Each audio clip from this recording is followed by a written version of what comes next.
with a grateful heart, give thanks to the Holy One.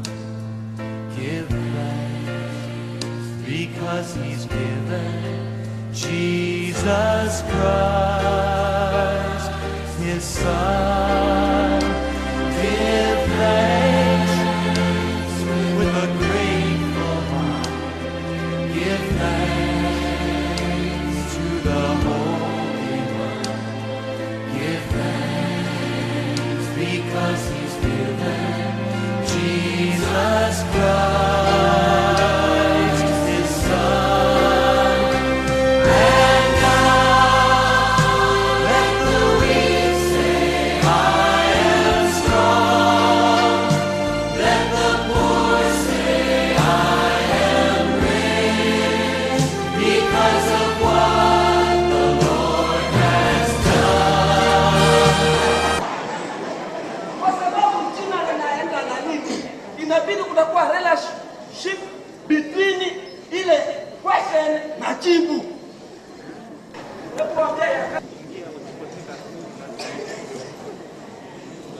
Jueni hii hapa. About the first expression ya Kiswahili, unaitwa nani? About the first expression, unaitwa nani? Kifaransa kinakuwa na 4 possibilities ambazo zina maana ya expression ya kwanza. Ya question ya kwanza, unaitwa nani, ina 4 expression. Lakini about jina lako nani ina 2 possibilities. Yote kwa jumla Kifaransa kinakuwa na 6 possibilities to ask about the name. Na nilimuuliza binti moja hivi, amesoma alisoma Kifaransa kwa mfano, si andiko pale. Ninamfahamu. Miaka mingi nikamwambia, wewe niambie kama mwalimu wewe umefundisha hivi. Na wakati kwa basic kilitakiwa afanyeje? Afundishe hivi. Sasa kama kwa kufundisha iliyofundisha nini? 4 years unasoma Kifaransa, hatimaye unakuja chuoni unakuja kuanza na mtu wa zero, tena wewe unakuwa hivi. Ilibidi yeye anakuwa Mungu, anakuwa juu. Walimu wasio wengi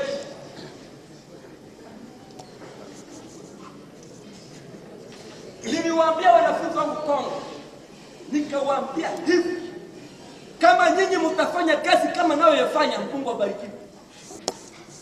Wengine wanasema, wengine wanakuwa na complex, hawawezi. Kuna mtu yuko huko anajua kisi hawezi kufundisha ni issue na yu. Kila mtu anajijua. Unasoma kama hizi education ukijua ya kwamba siwezi.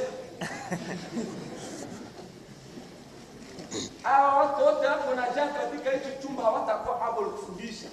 Wengine watakuwa wafanya biashara na wengine kufundisha sheria.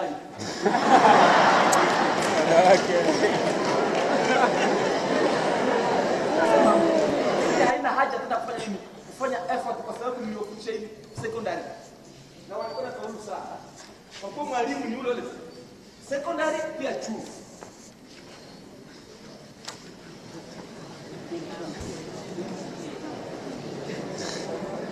Tunaona possibility ya kwanza iko sibo ambao walimu wao wanawafundisha mara nyingi ni comment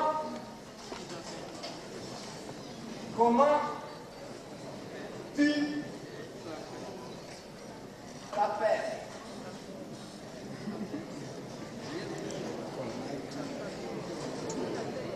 Comment tu t'appelles? Ile najua mnaijua. Waliosoma wanajua hiyo kwanza. Na hiyo wanafundisha hiyo. Comment tu t'appelles?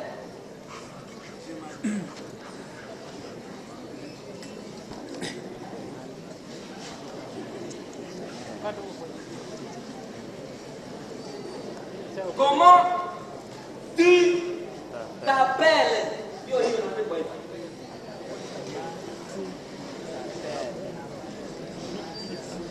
Comment tu t'appelles?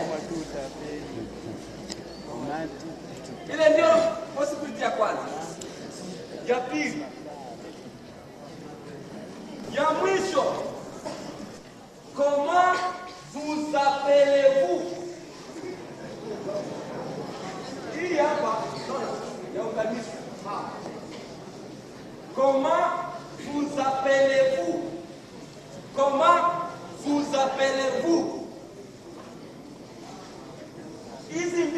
inatumia vuvu, si ndio? Hizi za mwisho. Koma vuvu za pele. Ya pili hapa mwishoni. Koma vuvu za pele. Hizi four possibilities ndizo ziko na maana ya what is your name kwa Kiswahili, unaitwa nani? Ukaenda Ufaransa, usisubirie watakuuliza tu swali ya kwanza. Mtu atakuuliza, atatumia expression anayoitaka. Kwa zile four possibilities, my name is Fatima. Je m'appelle Fatima. Sio pale. Kisha wewe unaweka tena jina la nani? La Alba.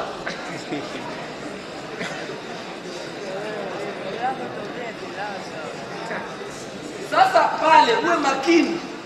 When we ask you, uwe makini. Mfaransa, Mwingereza ambaye anafahamu Kifaransa, mtu wa Belgium atatumia one this expression. Atakuuliza comment vous appelez? Jibu ni je m'appelle and you are your name.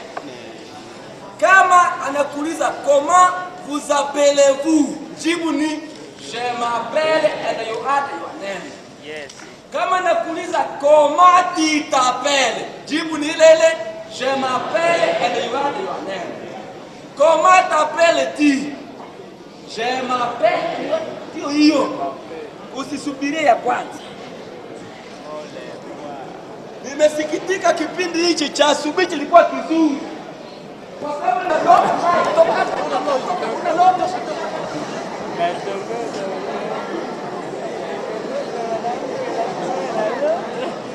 wewe umemwambia bibi bwana, lakini mimi nataka kufanya uchumba, lakini sitaki tujuane mapema.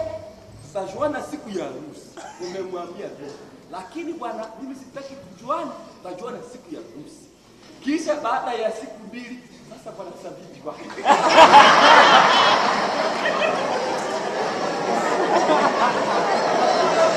Unataka